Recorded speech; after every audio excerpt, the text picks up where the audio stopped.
Ready to unlock deeper insights from your data?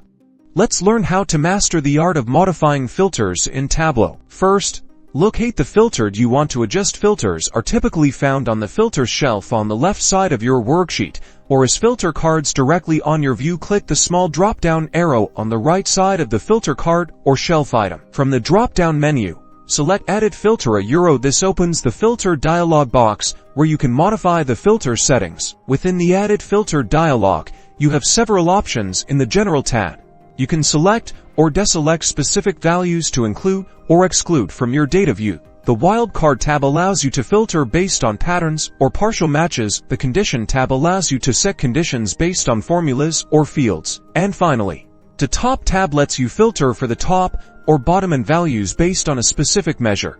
If you are working with a numerical or date filter, you will see options to define a range, a specific value, or a relative date. Simply adjust the sliders or enter specific values to refine your selection. Once you've made your desired changes, click Apply to preview the results and then OK to save the modified filter. Watch how your charts and tables instantly update, reflecting the new filter criteria. Experiment with different filter settings to explore various subsets of your data and uncover those hidden trends and patterns.